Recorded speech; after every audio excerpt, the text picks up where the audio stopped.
This is a demonstration of Wirecast. Hey guys, and welcome to Really Vlogs. And if this is your first time here, don't forget to leave a like and subscribe. Now, first things first. So today I'm going to be talking about the differences between Malaysian Mandarin and mainland China Mandarin. So I'm going to be reading some phrases from this book, and I'm going to be comparing the China Mandarin and Malaysian Mandarin phrases. So here's the phrase from a transportation section of the book. So this is haggling about a cab fare, a taxi fare. Okay, so the taxi guy has essentially made a lot of detours and diversions, on purpose, so that he can charge the passenger more. And so the passenger says, 哇，那太贵了，我拒绝给钱。So he says something like that. 你疯了吗？那太贵了，我拒绝给钱。Are you crazy? That's too much. I refuse to give you any money.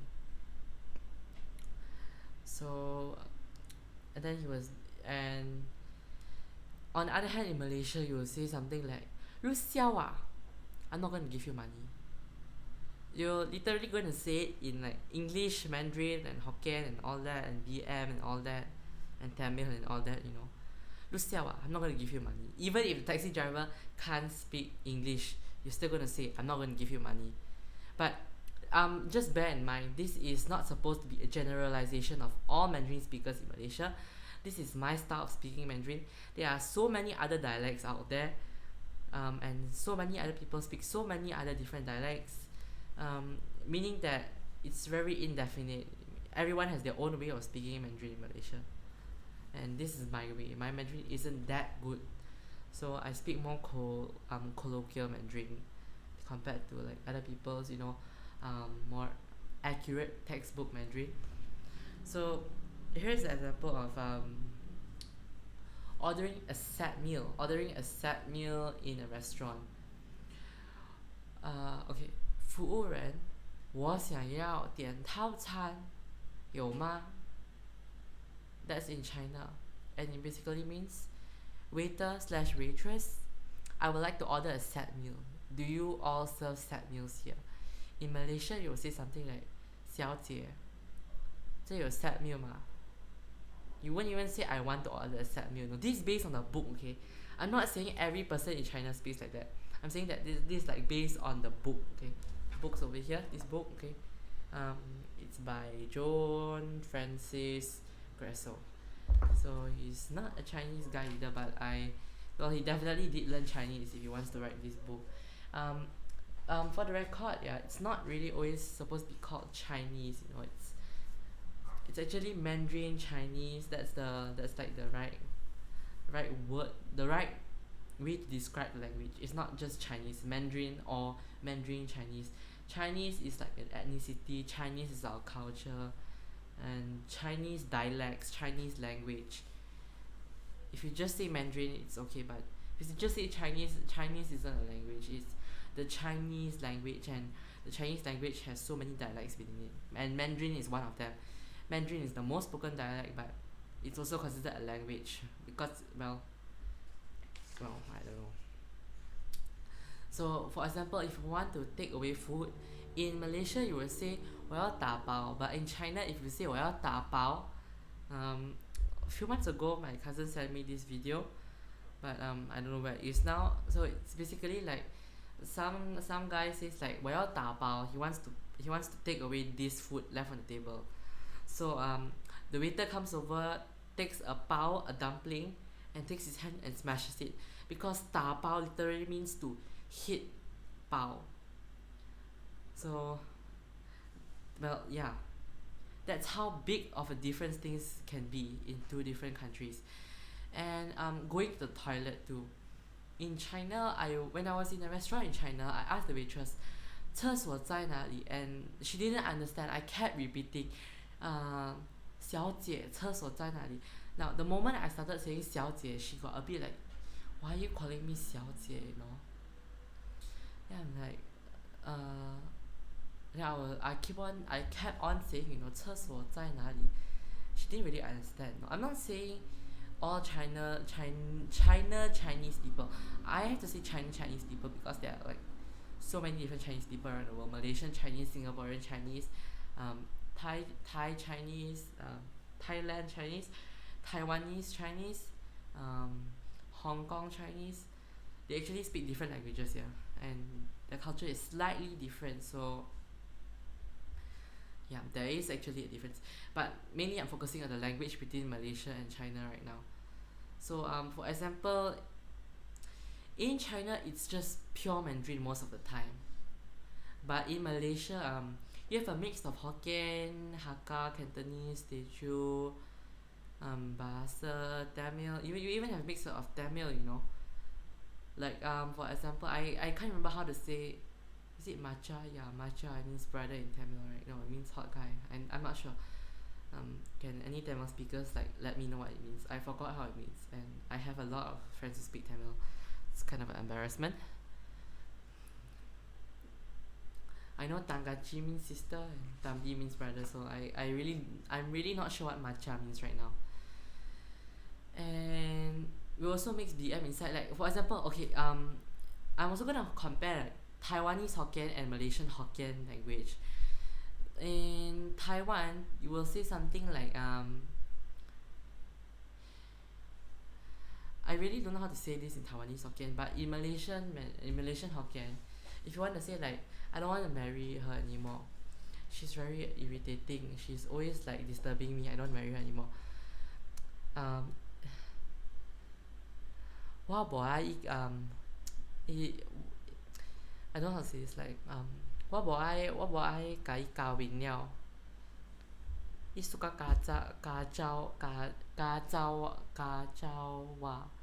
okay it's like I don't want to marry her she keeps disturbing me but in Taiwanese Hokkien I'm not sure how to say disturb or marry but I can guarantee you it's totally different marry is ki hun I think in Hokkien Taiwanese Hokkien and as for disturb I'm not sure so as you can see like Hokkien language has mixed around with local language so just like that Mandarin also has mixed around with local language so tapao in BM is tapao also TAPAU I'm not sure which one came from which one no but I think it's Mandarin that was derived from the BM word tapao yeah I think so because like this word didn't exist in China it doesn't exist in China Mandarin but on the other hand the word tapao in Malay exists in like Singapore too or maybe that's because I don't know it's confusing if anyone knows can you let me know please I really want to know so another difference okay I'm gonna touch like a bit of culture here okay so as a vegetarian when I went to China I went on school trips so the school did arrange for us vegetarian meals but the most you can do is just inform the restaurant inform the hotel or like when we went there in our grade 11 trip to Beijing we went to a college in Beijing we stayed there and everything and well the school informed the college over there like there are a few vegetarians now what the Chinese understand about vegetarianism or as they say in Mandarin 素食者 is that you eat more vegetables you know I don't understand how that's being a vegetarian because the textbook definition and the Google or since there's no Google in China the internet definition of being a vegetarian means that you do not consume meat any products that contain meat inside or you do not condone the manufacture or you don't even consume sometimes any product that in the process of making it an animal's life was harmed or even okay no that's really inhumane that's even more inhuman than killing animals but basically the textbook definition of being a vegetarian is that well, you don't eat meat and you don't kill. You don't condone killing of animals. In China, their definition is you eat more vegetables. So on the first day we went to a restaurant. Okay, so because like we have a lot of Malaysian students and we also have a lot of Malaysian students who are Muslim, so they have to eat halal food in China. Okay, so well, luckily the restaurant managed to get special halal food from a halal caterer in China. And you know, guess what? They told three of us were vegetarian. They was like, you guys can go sit with the halal students. That wasn't the teachers, that was the restaurant staff. And the moment we sat down there, they started serving prawns and everything. And I was like, okay, when's the vegetarian food going to come? So then there was a plate of vegetables that came, but then I just like dug underneath it and was like, what's this? There's shrimp inside. And I, instead of calling the waitress, I just like waited for a while, and I was like, okay, maybe they're gonna bring out some vegetables. Then I called the waitress after like next 3 dishes came out, and they were all just meat dishes. They were like chicken, lamb and all that. Okay. The good thing about eating halal food in China is that you get a lot of lamb and all that stuff. That's what the Muslim students enjoy, that the non-Muslim students don't get to enjoy. They don't get lamb, they just get like standard meat, like normal meat, or what to me, what I think is normal meat, like chicken, fish and all that. But either way, I asked the waitress, where's the vegetarian food? And she said, vegetarians are supposed to eat more vegetables, right? I just stared at her blankly, and then I was like, no, that's not what being vegetarian means. And then she said, that's what the chef said. So right now, you've got 2 people in the restaurant, a waitress and I presume all the chefs, not knowing what it means to be a vegetarian. And luckily, so I asked the teacher, I told the teacher what was happening, and they got it sorted out for us. But the Chinese don't really know what it means to be like a vegetarian, you know. They seriously don't. I mean, in a place where Buddhism has flourished for many years, but of course there was a cultural revolution that wiped out a lot of culture and religion, so a lot of them are not sure. But maybe you guys are not sure about this, so like, but in Buddhism, if you're a vegetarian, it's usually because out of compassion you're vegetarian, which means that you wouldn't want to eat any animals or any animal products, or use any you wouldn't want to eat any product or food in which the animal has been killed. Like, to me, milk is fine because well, you're not killing the cow, you're just milking the cow. And I think most of the time they actually feed some milk to the baby cows. I hope they do that. I hope they do that. And there's also another reason. You could be following the 5 Buddhist precepts, which are not to kill, not to steal, not to drink alcohol or take drugs for fun, no sexual misconduct, and no false, harmful or harsh speech. I wouldn't say I'm following all of them.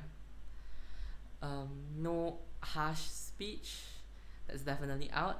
And well, I've never taken alcohol for fun at all. Not for fun anyway.